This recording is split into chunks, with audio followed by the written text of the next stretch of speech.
Baik, Assalamualaikum warahmatullahi wabarakatuh. Selamat pagi teman-teman. Hari ini akan saya jelaskan satu materi yang berhubungan dengan strategi promosi kesehatan mental ya. Ini materi terakhir sebelum kita masuk ke UTS.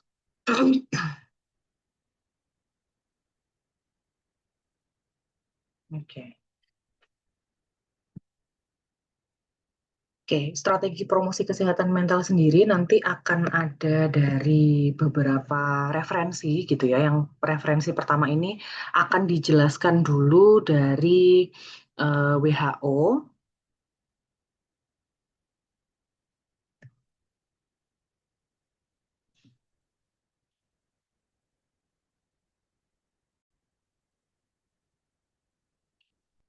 Kita ulang.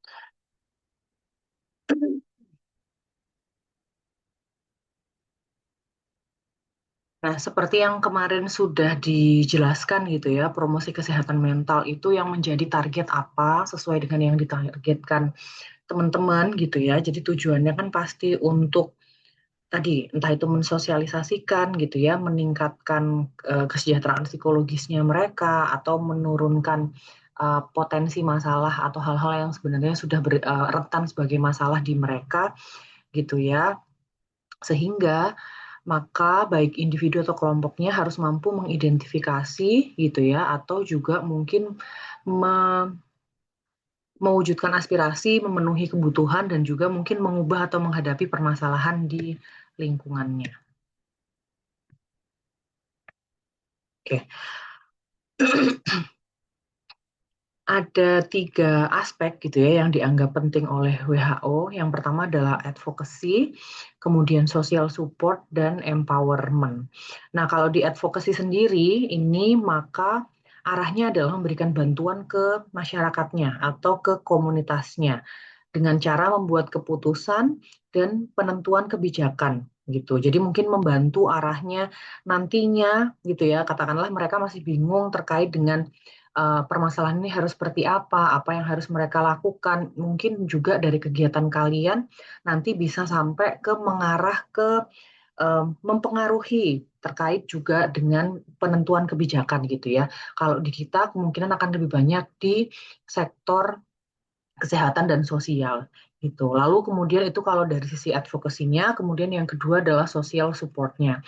Nah, kalau dari social supportnya, ya secara umum mereka jadi tahu bahwa ada pihak-pihak yang peduli, yang concern gitu ya, sama permasalahan atau mungkin komunitasnya mereka gitu ya. Jadi mungkin bisa kolaborasi, bisa merasa ada dukungan sosial yang baik di situ, atau mungkin kalian juga menguatkan dukungan sosial dengan pihak-pihak yang lain gitu ya. Sehingga secara umum kalian juga dalam pelaksanaannya yang awal ya sempat disampaikan, jadi harus punya komunikasi juga sama key person dari komunitasnya sehingga dapat dukungan juga dari tokoh masyarakat setempat, kemudian penguatan sosial supportnya itu juga mesti berjalan dengan baik gitu ya.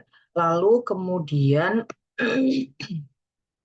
yang ketiga adalah empowerment, yaitu pemberdayaan masyarakatnya atau pemberdayaan komunitasnya dengan pendekatan POAC atau Planning, Organizing, Action, and Controlling gitu. Jadi membantu mereka dari kalian sendiri membuat rencana aktivitasnya seperti apa, pengelolaannya seperti apa, pelaksanaannya, dan pasca dari pelaksanaannya gimana cara mengontrol bahwa apa-apa hal yang kalian lakukan itu bisa sustain gitu, bisa berkelanjutan gitu ya. Walaupun setelah kalian tinggal, itu tetap bisa berjalan gitu ya.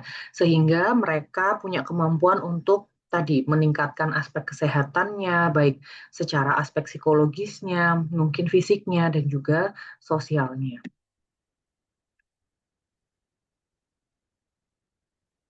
Nah, itu tadi kalau dari WHO. Kemudian kalau strategi promosi kesehatan mental dari Ottawa Charter, ya ada tiga aspek juga ya ini dari point of view-nya masing-masing bisa jadi berbeda gitu ya pendekatannya.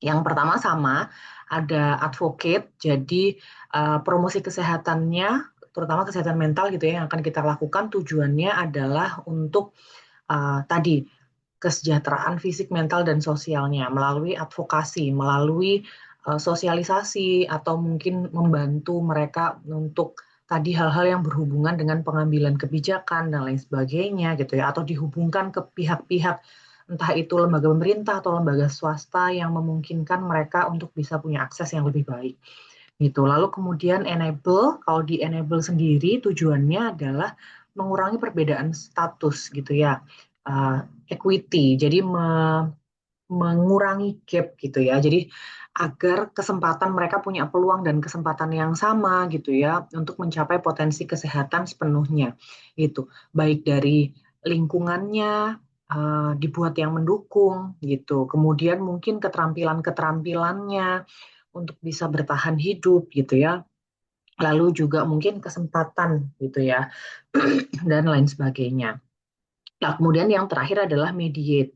Nah, mediate ini uh, sebenarnya kalian juga gitu ya, nanti calon-calon apa namanya ya sarjana psikologi gitu ya, baik nanti mau jadi profesional di bidang psikologi ataupun jadi tenaga kesehatan dan juga tenaga kesehatan yang lain gitu ya, yang di luar psikologi, maka sebenarnya ya secara umum kita punya tanggung jawab juga gitu ya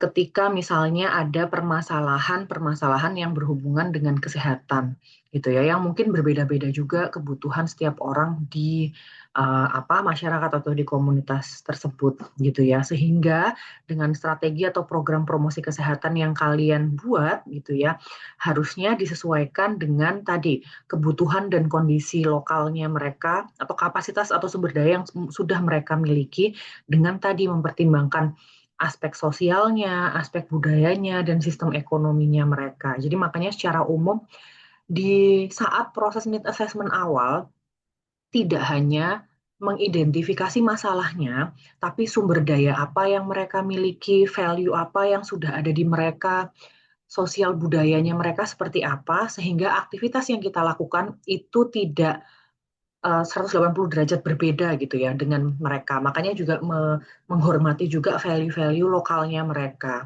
gitu. Tidak memaksakan sesuai dengan apa yang mereka juga dengan value-nya mereka. Itu yang cukup penting. Oke. Nah, dari tindakan promosi kesehatan sendiri gitu ya. Nah, arahnya adalah pertama membangun kebijakan publik yang berorientasi kesehatan. Jadi harapannya dari aktivitasnya kita, makanya aktivitasnya kita nanti tidak hanya cuma sekedar asal memberikan aktivitas, tapi juga harus ada penilaian efektif atau tidak, pengukurannya seperti apa, indikatornya seperti apa, karena ini nanti bisa menjadi hasil yang kalian lakukan gitu ya, bisa menjadi bahan masukan untuk pada akhirnya dijadikan bahan pertimbangan di pembuat kebijakan gitu. Makanya harus evidence based gitu. Karena kalau ditanya kenapa hasilnya seperti ini, kenapa hasilnya seperti itu, indikatornya mesti clear, pengukurannya mesti clear gitu ya. Lalu kemudian menciptakan lingkungan yang mendukung gitu ya. Makanya hubungan manusia dengan lingkungannya, lalu kemudian value-value apa atau bagaimana mereka dan juga sama lingkungannya itu juga berkontribusi terhadap aspek tadi peningkatan kesehatannya mereka gitu ya. Lalu kemudian meningkatkan kegiatan komunitas yang berorientasi pada uh, kesehatan mental gitu ya. Makanya mesti dicek juga uh, tindakan-tindakan dari komunitas yang konkret dan efektif sejauh ini, apakah misalnya kalau berorientasi pada kesehatan mental, mungkin selama ini mereka belum sadar gitu ya, bahwa dengan melakukan hal-hal tertentu atau tindakan tertentu, ternyata misalnya mereka punya masalah fisik gitu ya, atau mereka sering konflik gitu sama komunitasnya. Ternyata aktivitas-aktivitas yang mereka lakukan sejauh ini mungkin belum mengarah ke aspek kesehatan mental gitu ya. Sehingga dari kalian bisa memberikan masukan mungkin dalam menetapkan prioritasnya, membuat keputusan dan juga mungkin merencanakan strategi dan cara penerapannya harus seperti apa. Kemudian juga mengembangkan keterampilan individu. Nah, kalau memang menurut kalian ada masalahnya, lalu kemudian menurut kalian faktor protektifnya adalah dengan diberikan keterampilan, bekal keterampilan tertentu gitu ya, maka itu juga bisa dilakukan sehingga bisa menguatkan life skill-nya mereka. Baik misalnya kalau belum bisa kayaknya langsung diberikan keterampilan karena mungkin butuh waktu yang lebih panjang. Ya setidaknya edukasi dulu, nanti in a long term bisa sambil diberikan life skill-nya juga gitu ya. Kemudian sama yang terakhir adalah reorientasi layanan kesehatan gitu. Jadi peningkatan layanan kesehatan baik melalui penelitian. Nah, hasilnya kalian kan sebenarnya nanti juga karena ada datanya yang bisa dilakukan apa data evidence base-nya gitu ya, data empirisnya, maka juga bisa ke penelitian dan mungkin juga menyasar ke sosialisasi ke ranah pendidikan dan juga mungkin pelatihan profesional di orang-orang tertentu gitu ya. Itu juga bisa dilakukan. Nah, kalau tadi ada WHO, ada Ottawa Charter, kemudian ada juga strategi promosi kesehatan mental menurut Presidi Prosit. Jadi apa namanya hal ini apa namanya bisa juga dilakukan gitu ya. Jadi silahkan dipertimbangkan. Nah, secara umum gitu ya, kalau dari perspektif atau dari kacamatanya si Prosidi Prosit model ini lumayan umum digunakan oleh teman-teman dari latar belakang ilmu kesehatan gitu ya. Nah, perilaku kesehatan dianggap dipengaruhi oleh faktor individu dan faktor lingkungan yang memiliki dua bagian yang berbeda, gitu ya. Nah, di bagian pertama adalah educational diagnosis, gitu ya. Ada predisposing, reinforcing, enabling, construct in educational diagnosis and evaluation. Nah, yang ini mengacu ke diagnosis awal terhadap permasalahan yang terjadi pada individu dalam komunitas yang dijadikan target gitu. Misalnya teman-teman kemarin ada yang misalnya ke lansia, berarti lansia dalam komunitasnya itu berarti kan targetnya. Atau proses perencanaan, pembuatan rancangan dan pelaksanaan satu program gitu ya. Jadi kalau yang di presidi ini fokusnya ke diagnosis awal dari masalahnya gitu ya, karena nanti akan mempengaruhi hal-hal setelahnya.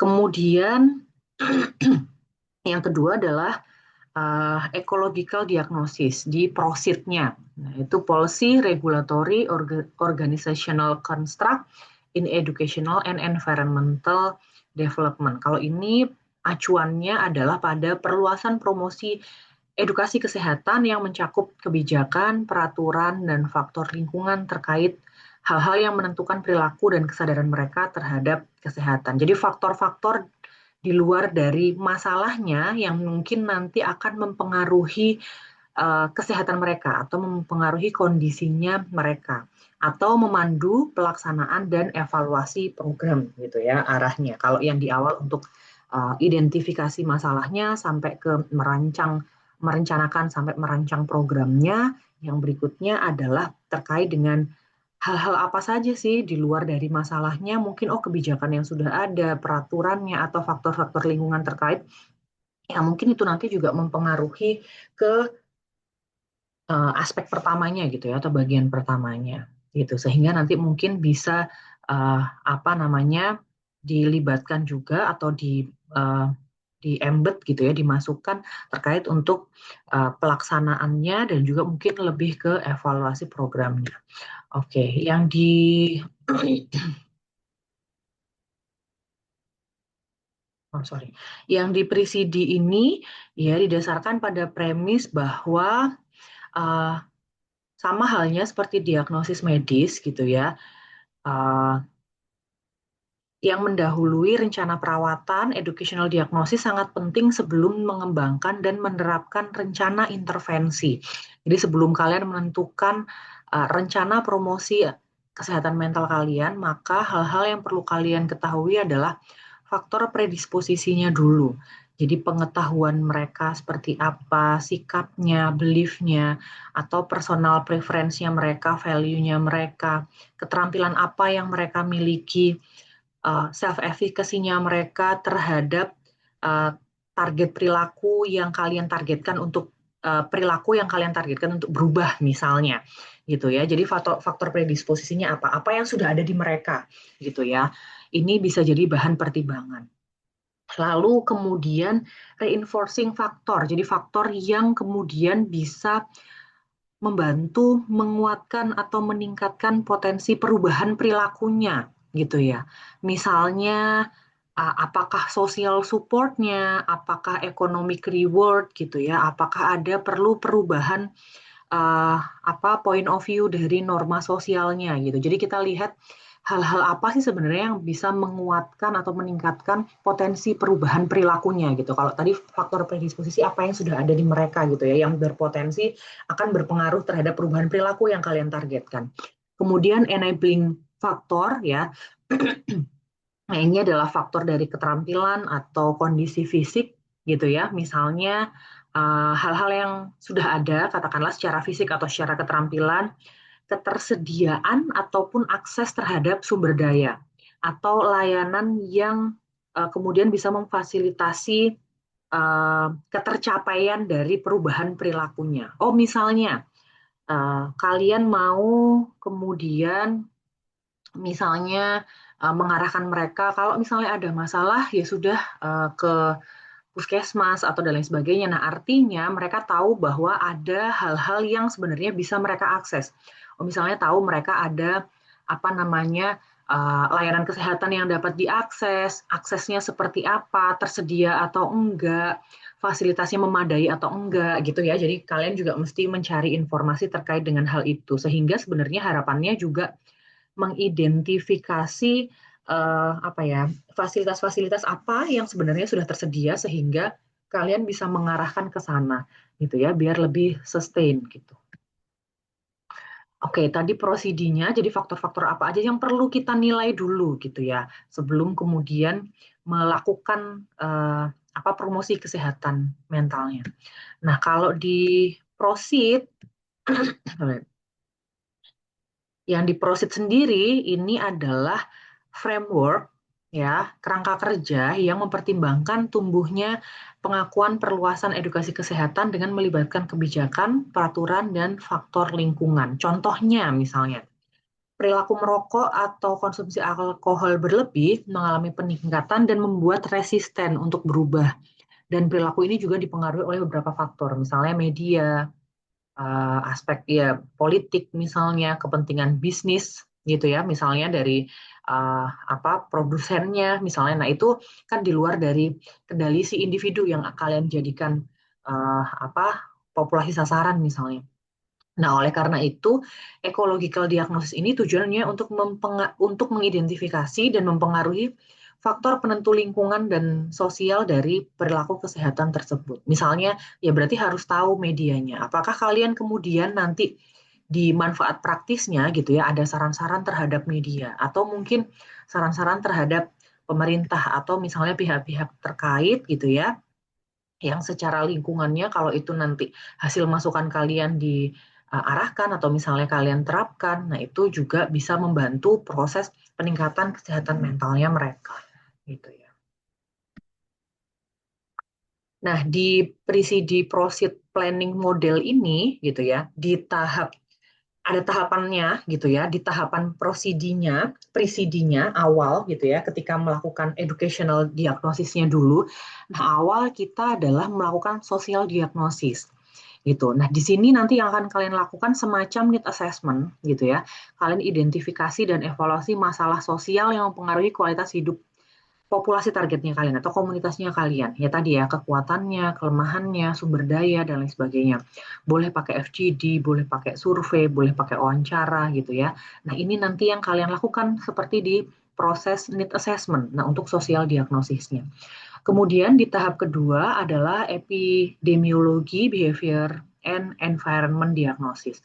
Nah kalau dari epidemiologisnya sendiri, nah ini adalah masalah kesehatan masyarakat secara spesifik dan faktor perilaku dan lingkungan yang berhubungan dengan kebutuhan kesehatan masyarakat yang diprioritaskan. Jadi secara umum ada nggak masyarakat misalnya katakanlah oh yang menjadi masalah kesehatan masyarakatnya jadi ya misalnya apa namanya terkait dengan di lingkungan ini tuh merokok misalnya menjadi sesuatu hal yang sangat wajar gitu ya atau nggak ada teguran dan lain sebagainya dan itu ternyata mempengaruhi ke kesehatan fisik katakanlah ke ibu hamilnya, ke anak-anaknya dan lain sebagainya. Nah, itu kan juga jadi masalah di masyarakat tersendiri gitu ya. Sehingga mungkin untuk menurunkan perilaku merokok di lingkungan itu agar tidak berdampak buruk ke hal-hal yang lain, maka itu bisa jadi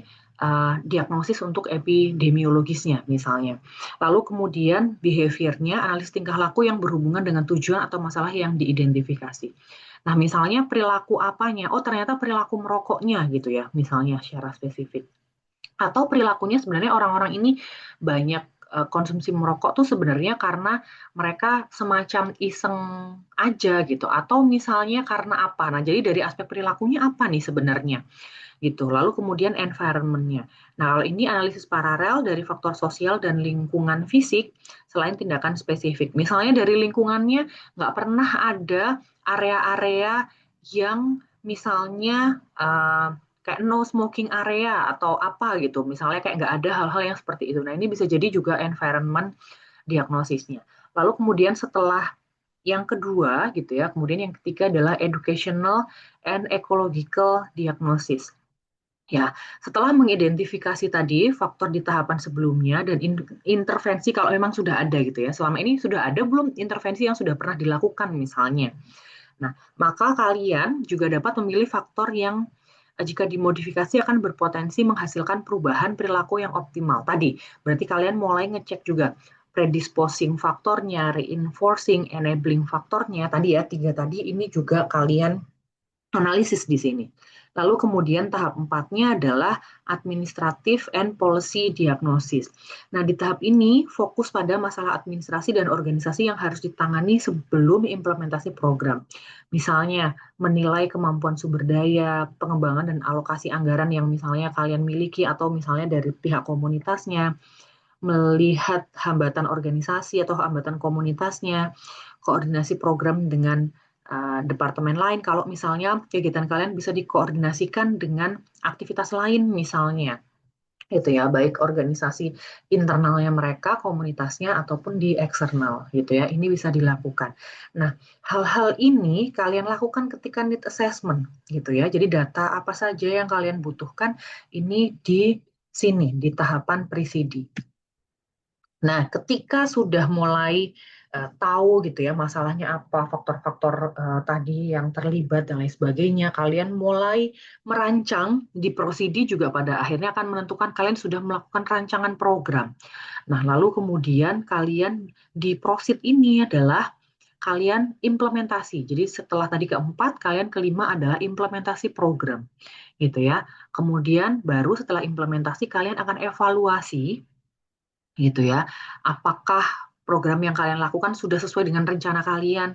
Apakah sudah memenuhi tujuan yang kalian tetapkan gitu ya? Dan nanti ini juga membantu mengidentifikasi modifikasi yang perlu dilakukan. Kalau misalnya next ke depannya, oh kekurangannya apa dari yang sudah kalian lakukan dari hasil evaluasi? Next, kalau misalnya ada yang mau melakukan juga, perbaikannya apa, modifikasinya apa. Lalu kemudian evaluasi dampak gitu ya. Tahap ini mengukur keefektifan tadi, misalnya ya, keterkaitan dengan tujuan, efektif atau enggak tadi ya, makanya hitungannya harus benar gitu ya. Perubahan faktor predisposisi, reinforcing dan enablingnya seperti apa gitu ya. Nah, ini juga bisa untuk mengevaluasi kinerja pemateri dan juga fasilitatornya. Jadi ke kaliannya kemudian evaluasi hasil gitu ya. Evaluasi hasil dari keseluruhannya untuk mengukur perubahan. Jadi tadi efektif atau enggak aktivitasnya kalian gitu ya. Perubahan manfaatnya seperti apa gitu. Sudah sesuai belum sama tujuannya? Yang artinya menentukan pengaruh program terhadap kesehatan dan kualitas hidupnya. Jadi ada efeknya enggak? Atau kalau bukan ada efeknya, efektif enggak gitu ya bahasanya. Nah, itu tadi ya, prosedur. Jadi ada tiga strategi yang bisa kalian lakukan. Nanti kalian mau yang mana? Lalu kemudian untuk tahapannya, tahap promosi nanti yang secara teknis akan kalian lakukan ya, identifikasi masalah dan menentukan target sasaran yang ini sudah mulai dicicil sedari sekarang, walaupun nanti pas need assessment bisa jadi ada penyesuaian. Kemudian menyusun rancangan program berdasarkan hasil need assessment di awal, kemudian implementasi program dan evaluasi program. Nah ini ya, tadi sudah disampaikan hampir sama kayak yang di prosid, yang di presidi, sorry, nah itu bisa pakai observasi, wawancara, survei, atau data literatur review yang sudah kalian peroleh gitu, misalnya. Ya, kalian bisa wawancara, bisa pakai survei gitu ya, misalnya ini juga bisa kalian lakukan. Ini contoh-contoh yang pernah dilakukan gitu ya. Kemudian menyusun rancangan program. Nah, ketika menyusun rancangan program, ini beberapa contoh dari apa namanya kegiatan yang pernah dilakukan oleh Bapak Ibu dosen gitu ya. Eh, jadi metodenya akan seperti apa? Kalian akan rencananya programnya seperti apa? Cocok nggak kalau diterapkan? Gitu ya. Ini contoh-contoh yang dilakukan gitu ya. Ini beberapa contoh misalnya Bu Cleo dan Bu Dita pernah memberikan apa namanya psikoedukasi terkait dengan kalau nggak salah ya terkait dengan manajemen stres ke pegawai klinik UB, lalu kemudian ada misalnya untuk terkait dengan topik-topik judi online gimana untuk menurunkan apa namanya angka gitu ya biar mereka nggak melakukan judi online gitu karena kan memang nggak baik. Lalu kemudian yang terakhir ini oh ini hal yang pernah saya lakukan ngasih sex education ke anak TK waktu itu ya. Oke, jadi rancangannya, materinya, terus untuk evaluasi programnya seperti apa? Ini contoh dari video.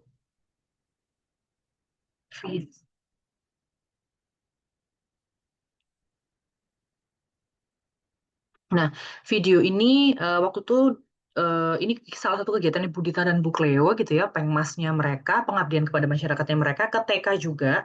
Kalau saya tadi ngasih sex education, kalau mereka adalah membantu untuk apa identifikasi emosi, mengajarkan anak-anak untuk identifikasi emosi dan regulasi emosi gitu ya. Misalnya dengan video edukatif ini juga bisa dilakukan. Oke, nah ini tadi ya pengukuran keberhasilan program ini adalah contohnya.